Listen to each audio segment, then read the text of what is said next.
દરેક વિદ્યાર્થી મિત્રોનું ફરીવાર કવિતા યુનિક એકેડમીમાં હાર્દિક સ્વાગત છે.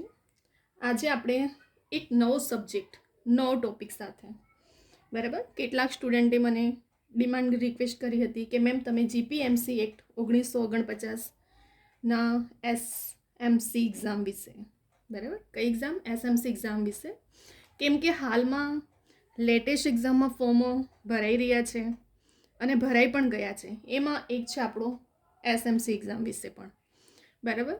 તો જીપીએમસી એક્ટ વિશે ઘણા સ્ટુડન્ટે મને રિક્વેસ્ટ કરી છે, એટલા માટે આજે સ્પેશિયલ એના પર આપણે વિડીયો લાવ્યા છે. કેમ કે આવનારી એક્ઝામમાં તમને આ જેટલો પણ ક્વેશ્ચન છે જીપીએમસી એક્ટ વિશે 1949, એમાંથી તમને ક્વેશ્ચન આઈએમપી છે અને તમને હેલ્પફુલ થશે, બરાબર. પ્રિપરેશન કરવામાં પણ તમને હેલ્પફુલ થશે અને એક્ઝામ ક્રેક કરવામાં પણ ઇમ્પોર્ટન્ટ છે તમને. તો હવે આજે આપણે એ જ ક્વેશ્ચનો જીપીએમસી એક્ટ વિશે જોઈશું થોડું, બરાબર. બધાને ખબર જ છે કે સુરત મ્યુનિસિપલ કોર્પોરેશનની એક્ઝામોમાં કેટલાક ફોર્મ ભરાયા છે, બરાબર. તો મેરિટ તો હાઈ રહેવાનું જ છે. બીજી વસ્તુ તમને કે જો કોમ્પિટિશન ટફ હશે તો આપણે મટીરિયલ અને સિલેબસના એકોર્ડિંગ કેવી રીતે કલેક્ટ કરવું, કેવી રીતે પ્રિપરેશન કરવી, એ બધું આપણા પર ડિપેન્ડ છે. બધું રેડીમેડ ના મળે બધી વસ્તુઓ, બરાબર. જો તમારી એક્ઝામને ક્રેક કરવી છે અને મેરિટમાં આવવું છે તો સૌથી પહેલાં સિલેબસને જુઓ. સિલેબસના એકોર્ડિંગ આપણે મટીરિયલ કલેક્ટ કરવું છે અને એના માટે પ્રિપરેશન રાખવાની હોય છે. તો સ્ટાર્ટિંગથી એન્ડ સુધી વિડીયો જોજો, તમને ઘણું બધું શીખવા જાણવા પણ મળશે, બરાબર. તો હવે આપણે અહીં સ્ટાર્ટ કરશું.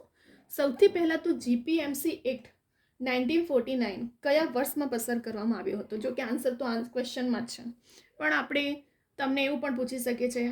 અહીં આપણે એક્ટ લખ્યું છે, બરાબર, એક્ટ છે અહીં.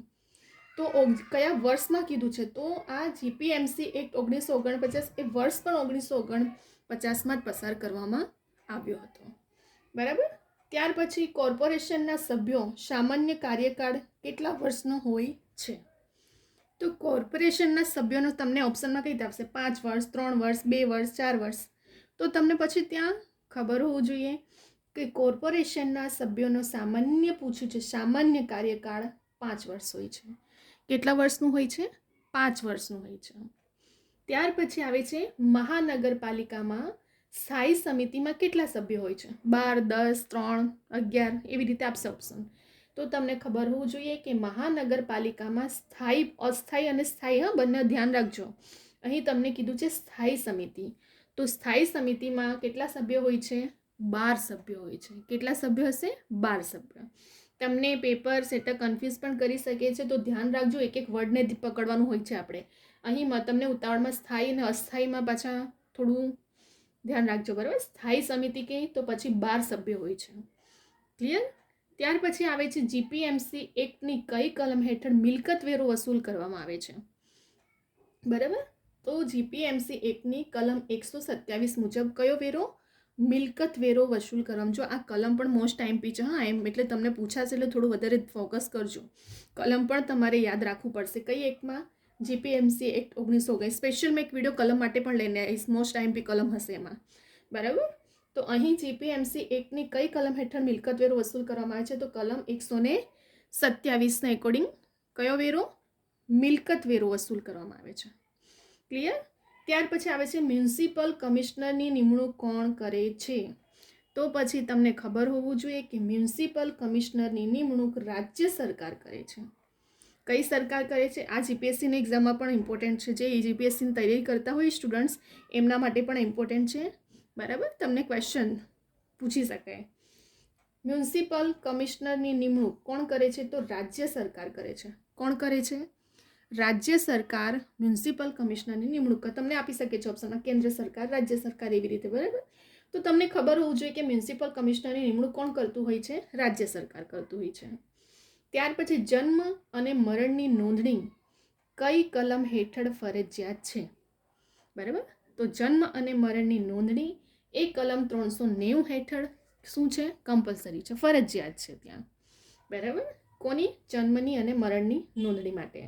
કયા એક્ટમાં? જીપીએમસી એક્ટ 1949ની કલમ 390ના એકોર્ડિંગ, બરાબર. ત્યાર પછી આવે છે જીપીએમસી કોર્પોરેશનની સ્થાપનાની કલમ કઈ છે? બરાબર. આ બધા મોસ્ટ આઈએમપી જ ક્વેશ્ચન છે, એટલે ધ્યાન રાખો. જીપીએમસી એક્ટ એટલે પછી આપણને આઈએમપી ક્વેશ્ચન આપણે પોતાને પણ ખબર પડવું જોઈએ અમુક વસ્તુ, કે કઈ વસ્તુ ઇમ્પોર્ટન્ટ છે આ એક્ટમાં, શું વસ્તુને આપણે મેઇન ફોકસ કરવો જોઈએ, કેવી રીતે ક્વેશ્ચનને આપણે સોલ્યુશન અને પ્રિપરેશન કરવાની હોય છે. બરાબર. આ બધું મટીરિયલ મેં કલેક્ટ કરીને સ્પેશિયલ વિડીયો બનાવ્યો છે એના માટે. બરાબર. જેથી કરીને એક્ઝામમાં સ્ટુડન્ટને હેલ્પફુલ થાય. કેમ કે મોસ્ટલી આ લોકો આઈ મીન કે આના વિશે બહુ ઓછા વિડીયો અને બહુ ઓછું મટીરિયલ મળી રહ્યું છે. તો ઘણા સ્ટુડન્ટે પણ મને ડિમાન્ડ કરી કે મેમ તમે જીપીએમસી એક્ટ પર લઈને આવો વિડીયો. તો એટલા માટે જ મેં આના પર જ સ્પેશિયલ કર્યો અને મોસ્ટ આઈએમપી ક્વેશ્ચન પર જ બનાવ્યો મેં. બરાબર. ત્યાર પછી આવે છે જીપીએમસી કોર્પોરેશનની સ્થાપનાની કલમ કઈ છે. તો જીપીએમસી કોર્પોરેશનની સ્થાપનાની કલમ 3 કઈ છે. કલમ 3ના એકોર્ડિંગ કોની રચના કરવામાં આવે છે. જીપીએમસી કોર્પોરેશનની સ્થાપનાની છે. ત્યાર પછી આવે છે કોર્પોરેશનની રચના અને સભ્યોની સંખ્યા કઈ કલમમાં છે. બરાબર. કલમ તો ખાસ ધ્યાન રાખજો. કોર્પોરેશનની રચના અને સભ્યોની સંખ્યા કલમ 5માં છે. શેમાં છે. કલમ 5માં કોર્પોરેશનની રચના અને સભ્યોની સંખ્યા આપવામાં આવી છે. બરાબર. કેટલી સંખ્યા હશે, 12, 13, 10 એ રીતે સંખ્યા આપી હોય છે. તો એની સંખ્યા કેટલી હોય છે તે કલમ 5માં હશે. ત્યાર પછી આવે છે મેયરની મુદત સામાન્ય રીતે કેટલા વર્ષની હોય છે. બરાબર. આ ક્વેશ્ચન તો નોર્મલી દરેક એક્ઝામ માટે પણ યુઝફુલ છે. બરાબર. કેમ કે પૂછાયો છે મેયરની મુદત વાળું. તો મેયરની મુદત સામાન્ય રીતે કેટલા વર્ષની હોય છે. 2.5 વર્ષ, 2.5 વર્ષ. બરાબર. એટલે 2.5 વર્ષ કહેવામાં આવે છે એને. ત્યાર પછી આવે છે કોર્પોરેશનનું બંધારણ કઈ કલમમાં છે. તો કોર્પોરેશનનું બંધારણ કઈ કલમમાં છે. કલમ 5માં છે.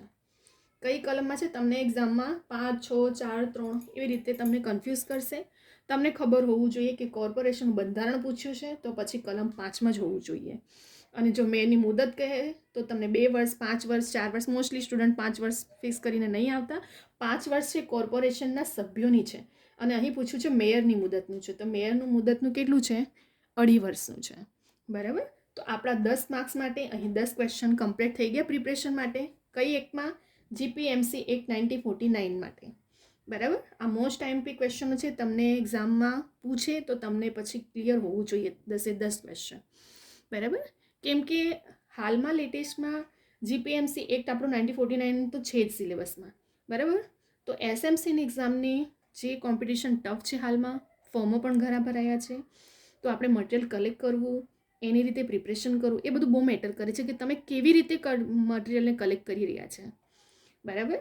તો અહીં આપણે સ્પેશિયલમાં મટીરિયલ એના પર જ કલેક્ટ કરીને મોસ્ટ આઈએમપી ક્વેશ્ચન પર જ વિડીયો બનાવ્યો છે. આપણે નેક્સ્ટ વિડીયો પણ એક લઈને આવશું જેમાં તમને સ્પેશિયલ એસએમસી જીપીએમસી એક્ટના 1949ના મોસ્ટ આઈએમપી કલમ હશે.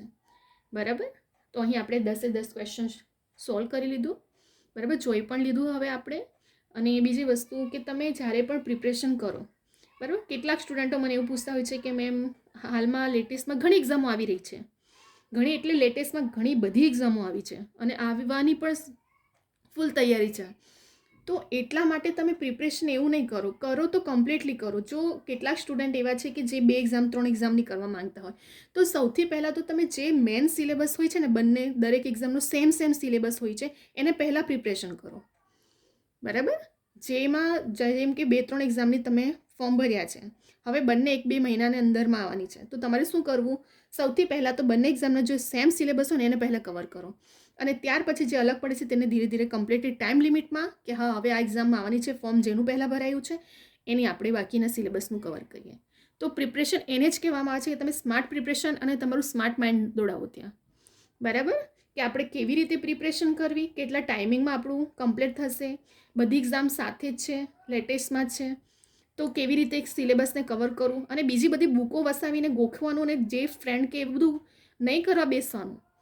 આપણે આપણા માઇન્ડથી ચાલો કે જો પહેલાં તો સૌથી પહેલાં સિલેબસને જુઓ. સિલેબસના એકોર્ડિંગ કરશો ને તો આરામથી તમારું બધું કવર થઈ જશે. પણ સૌથી મેઇન ટોપિક છે આપણું સિલેબસ જ હોય છે. બરાબર. સિલેબસનો પકડો, સિલેબસના એકોર્ડિંગ મટીરિયલ કલેક્ટ કરો અને એવી રીતે પ્રિપરેશન કરો કે જેથી પ્રિલિમ અને મેઇન તમને બંનેમાં શું થાય, હેલ્પફુલ થાય. ડબલ મહેનત કરવીના જરૂર ના પડે. હંમેશા જે પ્રિપરેશન કરતો ક્રેક કરતો સ્ટુડન્ટ હોય છે ને એ પ્રિલિમ અને મેઇન બંને માટે એક્ઝામની તૈયારી કરતો હોય છે. એને જ સ્માર્ટ પ્રિપરેશન કહેવામાં આવે છે. કેમ કે પ્રિલિમ અને મેઇનમાં બહુ ટાઈમ નથી મળતો પછી તમને. બરાબર. તો આપણે ટાઈમ લિમિટમાં કેવી રીતે પ્રિપરેશન કરવું, કેવી રીતે અટેમ્પ કરવું, કેવી રીતે બરાબર તૈયારીઓ થતી હોય છે એ પણ તમને સ્પેશિયલ હું દરેક વિડીયોમાં જણાવું છું. કેમ કે ઓલ્ડ સ્ટુડન્ટને થોડો ઘણો એક્સપિરિયન્સ હોય છે, પણ ન્યૂ સ્ટુડન્ટને બિલકુલ એક્સપિરિયન્સ નથી હોતો કે પેપરને અટેમ્પ કેવી રીતે કરવું, એને ક્રેક કેવી રીતે કરવું, કેવી રીતે બ્રિલિયન્ટ સ્ટુડન્ટો મેરિટમાં નાની નાની ભૂલોથી રહી જતા હોય છે. મારા તમે દરેક વિડીયો જોજો, સ્ટાર્ટિંગથી લઈને એન્ડ સુધી જોજો. એક વસ્તુ પોઈન્ટને હું હાઇલાઇટ કરું છું કે સ્ટુડન્ટને ક્યાં મિસ્ટેક થાય છે અને પેપર સેટર સ્ટુડન્ટ્સને ક્યાં કન્ફ્યુઝ કરતા હોય છે કોમ્પિટિશનને ટફ કરવા માટે. તો મારા math, reasoning, quantity aptitude, Gujarati grammar, English grammar દરેકના વિડીયોઝ જોજો. આવનારી જેટલી પણ લેટેસ્ટ એક્ઝામ છે તમને દરેક એક્ઝામમાં હેલ્પફુલ થશે, બરાબર. અને સ્ટાર્ટિંગથી એન્ડ સુધી જોજો, તમને એક એક પોઈન્ટ શીખવા મળશે કે કેવી રીતે એક્ઝામને ક્રેક કરવાનું હોય છે, મેરિટમાં આવવું છે, કોમ્પિટિશન બહુ ટફ છે, બરાબર. તો આપણે એક નાની નાની ભૂલો પણ આપણને મેરિટમાં લઈ જતા રોકતી હોય છે. આપણે પ્રિપરેશન એવી જ કરવી છે, સિલેબસને પકડો, મોસ્ટ એમપી અને કેટલું ઇમ્પોર્ટન્ટ છે, કેટલા ટાઈમમાં મેનેજમેન્ટ કરવાનું છે એક્ઝામ અને સિલેબસનું, એ બધું આપણા પર ડિપેન્ડ હોય છે. અને હું દરેક વસ્તુ શીખવાડતી પણ છું, એક એક પોઈન્ટને ક્યાં ક્યાં શું ભૂલો થતી એ પણ હું મારા દરેક વિડીયોમાં મેન્શન કરું છું, બરાબર. તો હવે અહીં આપણે 10 ક્વેશ્ચન જોઈ લીધું. હવે આપણે નેક્સ્ટ વિડીયોમાં પણ બીજા લઈને આવશું, બરાબર. હવે તમે આનો સ્ક્રીનશોટ લઈ શકો છો. અધરવાઇઝ વિડીયો ડાઉનલોડ કરીને ખાસ જોજો. એક એક નાની નાની વસ્તુ તમને હું જે સમજાવું છું તે તમને સમજ પણ પડશે. અને કેટલાક સ્ટુડન્ટ રિવિઝન માટે નોટબુક રાખતા હોય છે, તો સ્પેશિયલ તમે ડાઉનલોડ કરીને લખી રાખજો તમારી નોટમાં, જેથી કરીને એક્ઝામના એન્ડમાં તમને રિવિઝન માટે કામ લાગશે, હેલ્પફુલ થશે, બરાબર. તો હવે અહીં આપણે વિડીયોને સ્ટોપ કરશું. એકવાર ફક્ત ફટાફટ રિવિઝન કરી લઈએ, જેથી કરીને થોડું માઇન્ડમાં વધારે યાદ રહી જાય, બરાબર. સૌથી પહેલાં જીપીએમસી એક્ટ 1949 કયા વર્ષમાં પસાર કરવામાં આવ્યો? તો 1949. કોર્પોરેશનના સભ્યો સામાન્ય કાર્યકાળ કેટલા વર્ષનો? તો 5 વર્ષનો. તમને ઓપ્શનમાં આપશે, બરાબર, 5, 4, 3 એવી રીતે. મહાનગરપાલિકામાં સ્થાયી સમિતિમાં કેટલા સભ્યો? તો 12 સભ્યો હોય છે. જીપીએમસી એક્ટની કઈ કલમ હેઠળ મિલકત વેરો વસૂલવામાં આવે છે? તો કલમ 127. મ્યુનિસિપલ કમિશનરની નિમણૂક કોણ કરે છે? રાજ્ય સરકાર કરે છે. જન્મ અને મરણની નોંધણી કઈ કલમ હેઠળ ફરજિયાત છે? કલમ 390. જીપીએમસી કોર્પોરેશનની સ્થાપનાની કલમ કઈ છે? કલમ 3 છે. કોર્પોરેશનની રચના અને સભ્યોની સંખ્યા કઈ કલમમાં છે? તો કલમ 5માં છે. મેયરની મુદત કેટલા વર્ષની હોય છે? 2.5, એટલે કે 2.5 વર્ષ માટે હોય છે, બરાબર. કોર્પોરેશનનું બંધારણ કઈ કલમમાં છે? તો કલમ 5માં છે. થઈ ગયા આપણા 10 ક્વેશ્ચન ક્લિયર અહીં. તો હવે અહીં આપણે એનું રિવિઝન પણ કરી લીધું, યાદ પણ રહી જશે કેટલા સ્ટુડન્ટને. આપણે જો રિવિઝન કરીને તો વધારે યાદ રહે આપણને. તમે જેટલી વાર વિડીયો જોશો ને એટલી વાર તમને વધારે યાદ રહી જાય, બરાબર. ફક્ત એક વખત આપણે સ્વામી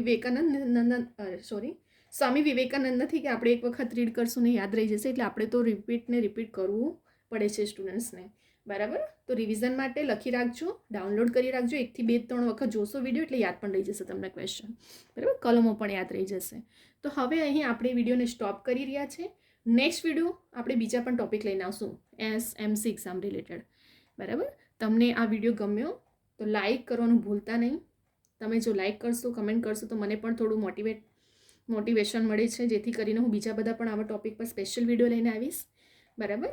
અને સબસ્ક્રાઈબ કરવાનું ખાસ ભૂલતા નહીં. કેટલા સ્ટુડન્ટ કહે છે મેમ આ વિડીયોની લિંક સેન્ડ કરો, પણ જો તમે સબસ્ક્રાઈબ કરીને રાખશો ને તો તમને મારા ડેલી રેકોર્ડેડ લેક્ચર મળે છે, બરાબર. ડેલી રેકોર્ડેડ લેક્ચરની નોટિફિકેશન માટે બેલ આઇકોન ઓન રાખજો, જેથી કરીને જેટલી પણ લેટેસ્ટ એક્ઝામની ઇન્ફોર્મેશનો છે તે તમને તાત્કાલિક જે અપડેટ કરવામાં આવે છે તે મળતી રહે, અને રેકોર્ડેડ લેક્ચર પણ ડેલી અપડેટ કરવામાં આવે છે, તો એની પણ નોટિફિકેશન તમને તાત્કાલિક મળે, જે તમને પ્રિપરેશન કરવા માટે હેલ્પફુલ રહેશે, બરાબર. તો ખાસ કરીને સબસ્ક્રાઈબ કરવાનું ભૂલતા નહીં, લાઇક પણ કરજો, કમેન્ટ પણ કરજો.